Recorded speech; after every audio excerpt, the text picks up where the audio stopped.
It's time? It's time! It's time! It's time! It's time! Is it time? Yes, it is time. It is time for Rock and Roll Revival. Now, for those of you who've never heard an episode of the show before, which should be everybody because it's the first episode, what this is a show, it's a talk radio show oriented around trying to bring rock music back into the limelight once again. So, we're going to be covering everything from tour updates to in-depth conversations, interviews, reviews, all types of stuff. Today's episode we're going to be consisting of an album review of the Pretty Reckless album, Who Are You Selling For?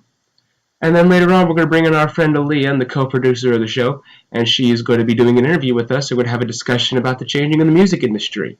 And we hope you enjoy our first episode. And as we transition to that, we're going to go into Song Break off one of the first single off the album we're going to be reviewing by the Pretty Reckless. This is Oh My God.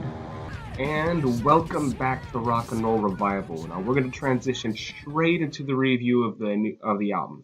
Now we're going to be doing these reviews rock critic style. What I mean by that is that we're not going to listen to every single song on the album. We're not even going to review every single song. We're just going to review the significant songs that we feel represent the album as a collective. Nor are we going to play the songs in their entirety. That was just the representation for the song break. But, that being said, the first single off that album, we're going to start the review by looking at that particular song, which is actually the second track, but the first single. Anyone who's listened to the rest of the Pretty Reckless catalog will know that that was the only song on this album that is reflective of their first two albums. The first two albums are much more straightforward, almost kind of a generic rock. Not as good in my opinion. And this third album is much more bluesy. In my opinion, it has a more soulful sound, a little more old-fashioned, and a lot more acoustic numbers too. Now, but this particular song, it's much heavier. It's fast. It's probably the fastest song on the entire album. And it's a very quick, almost punk rock influence type of beat. And when you combine that with Taylor's screaming vocals, it gets you for that song just hooks you in. It's very heavy and a good balance for a very acoustic style album. Now the next single, and actually the third track on this album, is called Take Me Down, which was by far the most popular single, actually at number 1 on the Billboard Rock chart. Now this song is more representative of the rest of the album. This song, it's much more soulful with its very subtle ride bell and keyboards in the background. They had 3 backup singers come and perform on this track too. Taylor Momsen's vocals are very subtle until you get to the chorus and you can hear the vibrantness in her voice and that catchy guitar riff combined with a collection of very soulful vocalists. Technically there's 4 different singers in the entirety of the song, combined for a very old-fashioned sounding rock song, which is the type of thing that this album was trying to head for. They wanted this album to sound like something that could have been released in the 70s, and this song captures that perfectly. It has a very simple rock beat, a very beautiful singing, and just a little bit of subtleness in the background with the keyboards and the bell ride to put a little nice icing on the top. Alright, now we're going to backtrack a little bit and listen to the first track of the album. The Walls Are Closing In / Hangman. It's technically 2 different songs, but they transition to each other and they're on the same track, the first track, so I'm not going to differentiate them. Now, neither of these songs are a good reflection of what this album actually is. These 2 songs are a little bit more grungy. In my opinion, it sounds a bit like Alice in Chains, but this is in a good way. While the song is not very reflective of the type of album this is, I think it's an excellent grunge rock song, and her vocals, the whole song starts quiet, and gradually builds up to a more climactic number, and it gets really heavy at the end. And Taylor, again, her vocals are very complimenting to this. They have a very dark tone to them. It's a perfect capture for this one. And now for my personal favorite song on the whole album. It is Back to the River, which is also the most recent single on this album that has been produced in this amount of time. This song is mostly acoustic and more reflective of the type of sound that this album wants to deliver, a very raw sound, if you will. And this song in particular lives up to that expectation. It's mostly acoustic, not entirely, but the big catch for it, we've already gone into depth about the songwriting and Taylor Momsen's singing and delivery, but this song in particular, it's really the rhythm and its melody. It's as simple as that. This song just has a riff to it that flows so seamlessly. It's one of those songs that you just can't help but bob your head to. You hear that riff and you hear that vocal melody combined with each other, and you can just groove to this song. There's not even anything really that special about this particular song, or even really this whole album. It's a whole less is more type of thing. This whole album doesn't have any extra instrumental tracks. It's not overproduced in a computer. It's a very raw, straightforward sound. The only extra tracks are overdubs and the same of the 4 instruments that were already in the recording studio. There's nothing fancy about it. And this song is no exception, and that's what makes this album, in my opinion, probably maybe one of the best albums of the year.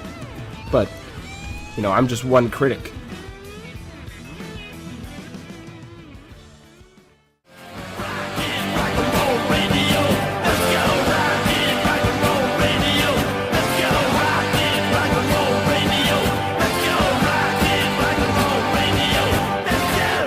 This is Rock and Roll Radio. Stay tuned for more rock and roll. Hello once again to Rock and Roll Revival. I'm Christopher Nelson. And I'm Aaliyah Scott. And we're introducing you back to our program. So the topic that we're going to focus on today is the direction in which the music industry, mainly in terms of a profit motive, on how much it's changed over the past 20 years, and how, at least I believe, that the way that music and record companies and musicians make money has changed the type of music that we listen to. Yeah, we're going to be covering stuff like one-hit wonders, digital streaming, physical CD sales from the past to the present, and much more. So, one of the points I want to bounce off with to start this program is a statistic I found on the Billboard, off of Billboard's website, and courtesy of Nielsen SoundScan. And what it does is it compares the number of albums sold. This is the top 10 albums of 2 different years, 1994 and 2014.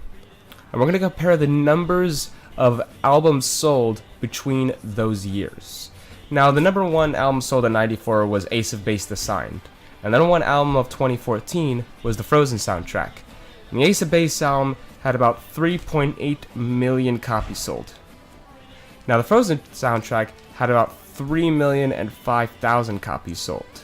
I like number 2, though, because that's like the most fascinating one to me, because it's Counting Crows for 94 at 2,917,000,000, but then for 2014, it's Beyonce, and it didn't even reach 1 million. It only got 761,000. I mean, Beyonce is like the biggest pop star of this generation, and she didn't even break into the millions. I mean, just look at the contrast here. I mean, the number 1 is Frozen with almost 3 million sales, very similar to a 90s number.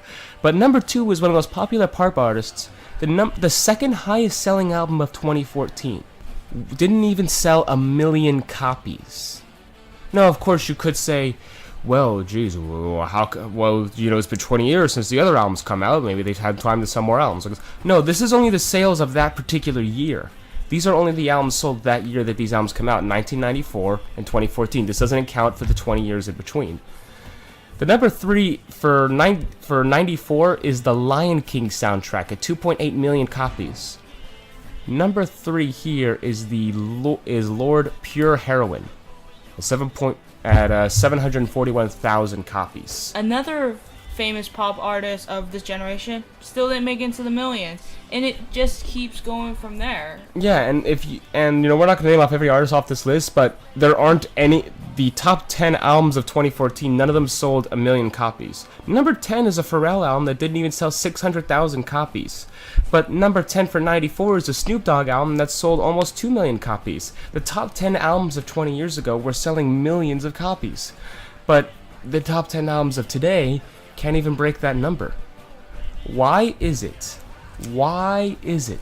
that albums released so long ago in the same time span of 1 year could sell so much more than the same albums released today? Is it the quality of the music? Is the way that we purchase music? And if you ask me, I'd say it's a little bit of both. Only one thing that we all know is that people often don't pay for music the same way. When's the last time people buy... I mean, how often do you buy a full album? Maybe you in particular quite a bit, but for all you viewers out there listening to us... The iTunes signals. That's all that comes out now. Exactly. How many people do you know that pay that $10 a month subscription to Pandora or Spotify and listen to their music that they stream? They don't buy albums. So as a result, there's less money flowing around, like the whole Taylor Swift Spotify BS. Yeah, and then you just there's like no more full albums. Like they just want the singles and not the full album. So now we have all these one-hit wonders coming about. Yeah, like Ray Shremmer, which is the dumbest name for an artist I've ever heard. I know it's supposed to be drummer's ear backwards, but the point being is that how many times do we see a top 10 album seller, top 10 artist 1 year that never makes any prevalence next year? It was 2014, one of those popular singles was What? That song wasn't even popular until 2013, 2014 when Vine was at its height. I mean, that song came out in 2009. It took years just for anyone to remember it, and now it's a meme. Albums aren't selling, so record companies aren't making any money. Does this affect the music that we listen to, Aaliyah? Do you think this has any effect on the type of music that gets promoted and played? I think it does, because now it seems like all the money now is going to the record companies and not the artists, because everything is online, it's digital streaming. You know, the only way artists make money now is touring and not through physical sales of CDs. I would agree with that for the most part, but, you have those top 10s, Nicki Minaj doesn't need to tour. She's going to make money anyways. Taylor Swift doesn't need a tour. But how many of those artists do you know that make money off sales anyways? There's still not that many. Touring, like most of the artists that people would listen to, artists from 5 years ago are making all their money off touring. You are right, they have to make money off touring. So as a result, the quality of the music that gets released isn't a factor. And record companies, when they produce a lot of money, millions of dollars to produce just one album, they have to be careful. As a result, the top 10 artists are constantly the same boring, regurgitated pop artists we've seen time and time again because the record companies can't make money the same way. They have to appeal to the lowest common denominator of music listeners. That's where you get artists like Taylor Swift and Luke Bryan and Pharrell and Nicki Minaj and all this stuff that's just basically regurgitation. It's boring music. It doesn't have any soul to it. It's all digitally enhanced inside a computer. Years ago, imagine if this was 1964 instead of 2014. We were looking at this list. The way that artists scouted music was different. How the hell do you find someone like Nicki Minaj and Taylor Swift? It's all through YouTube now. Taylor Swift was lucky enough to have very rich parents in the music industry. Yeah. And have an executive. But, in the 60s, they would have record executive scouts just go into restaurants and bars and small clubs. At random. At pure random. And they would find something that they thought they could just throw it at the wall and see what sticks. Because the pop artists, they don't get paid anymore. It was extremely common that you sign a band for a multi-album deal, and then you don't pay them anything.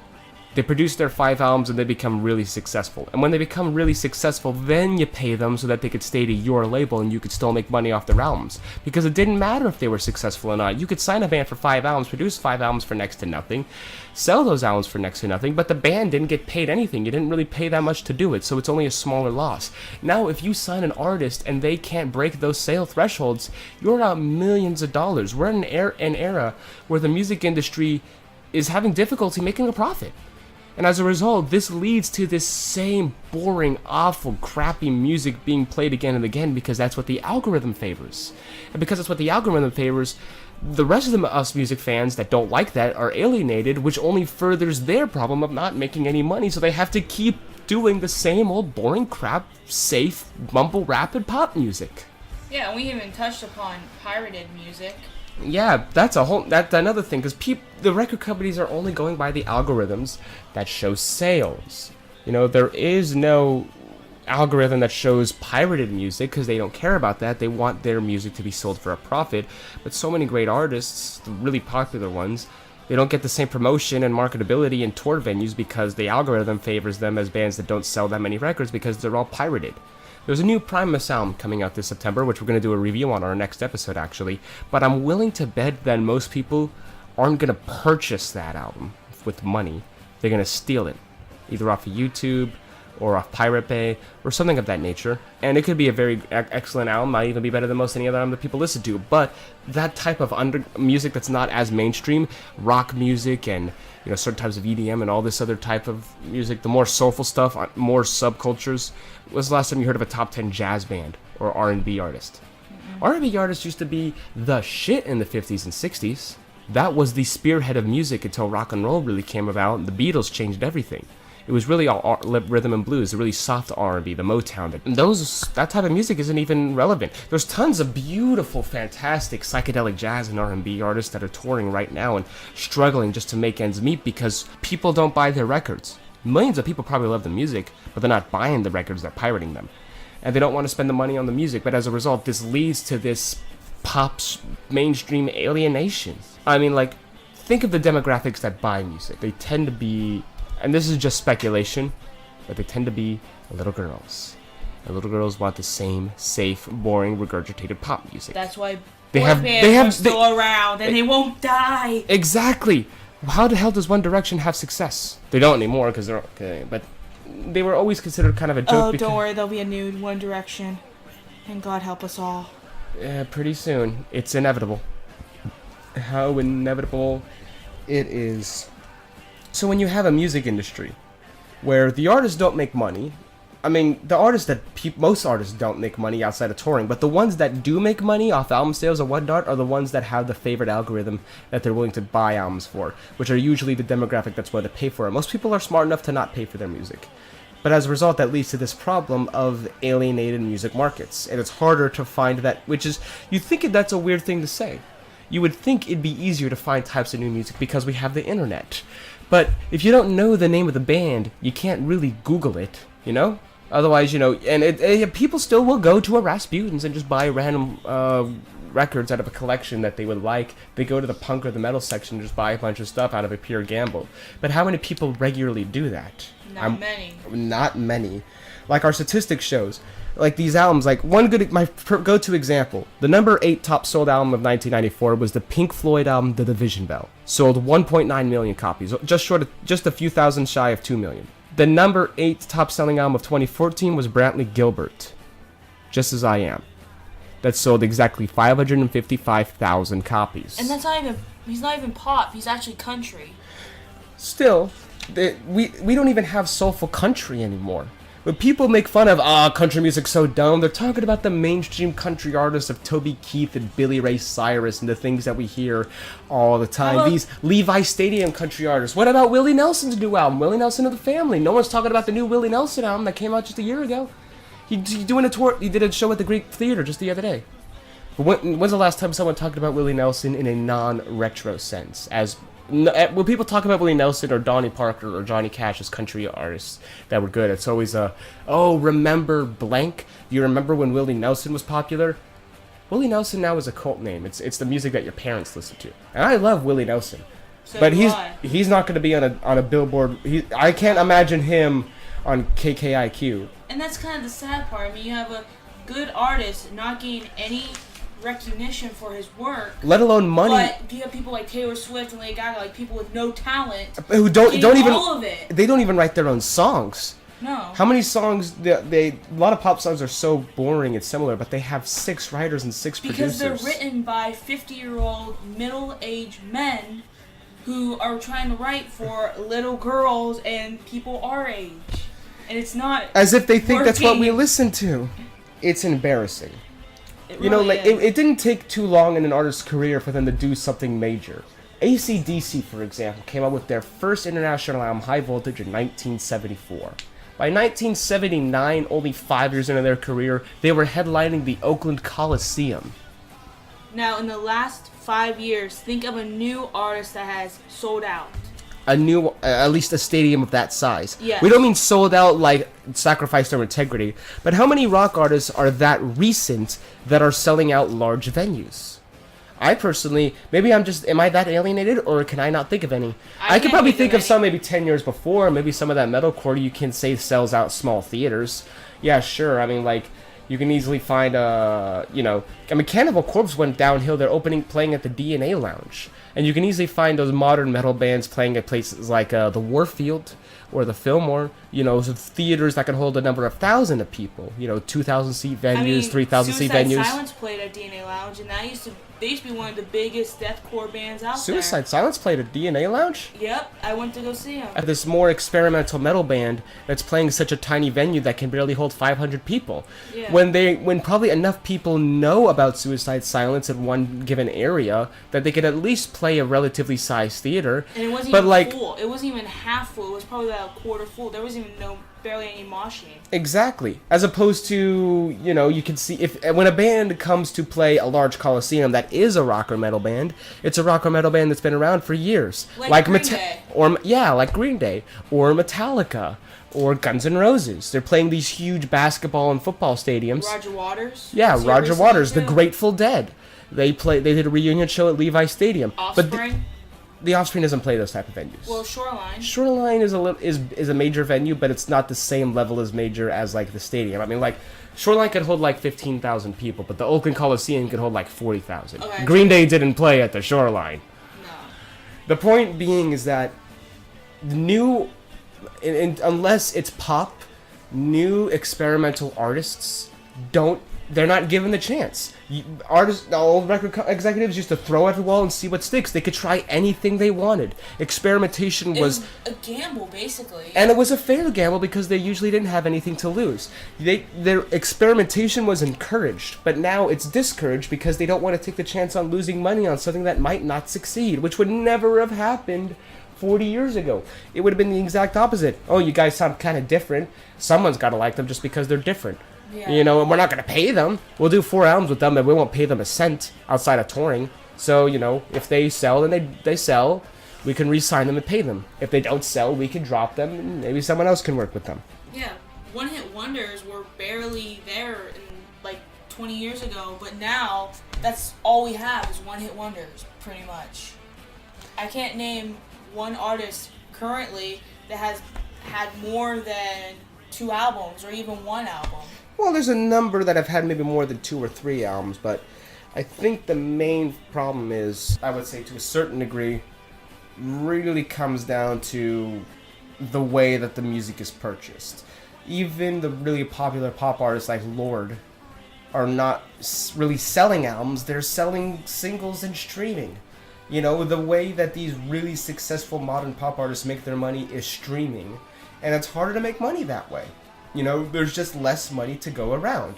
You buy a million people buy a $10 album, or a million people spend $10 to listen to all the music they want at any time, forever and ever and ever and ever. Yeah, but look what YouTube is also doing. They're putting the whole album for free to stream on YouTube. And they wonder why they're losing money. That's actually a good point you bring up YouTube, because YouTube actually has the rights to programs like Vivo and UMG and all that, and Time Warner Music, but Google doesn't even make money running YouTube, period, let alone streaming music off money. YouTube.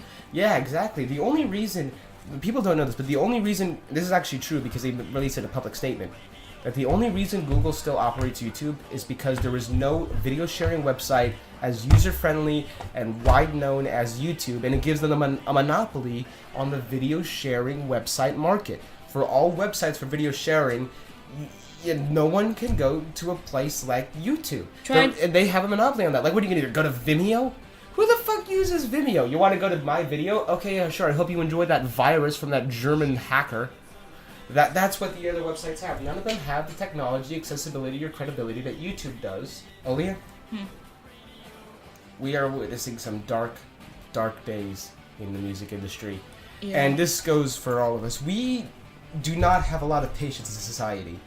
But if we want to listen to discover new music, we have to try new avenues. I always liked Reddit because they have a listen to this subreddit where they post all these random artists that you can find.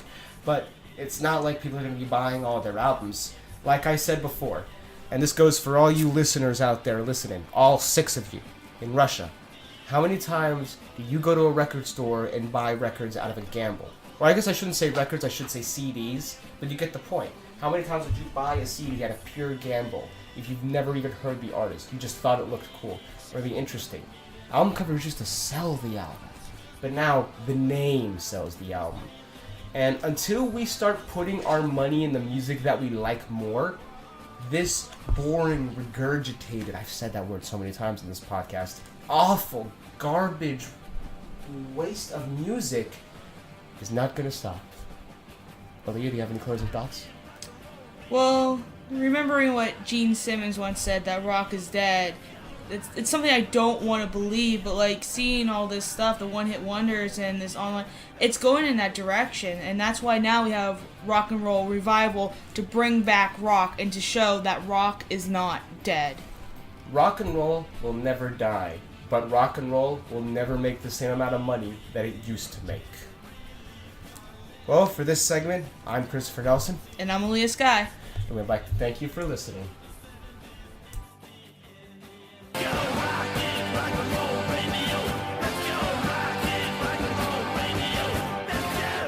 This is Rock and Roll Radio. Stay tuned for more rock and roll.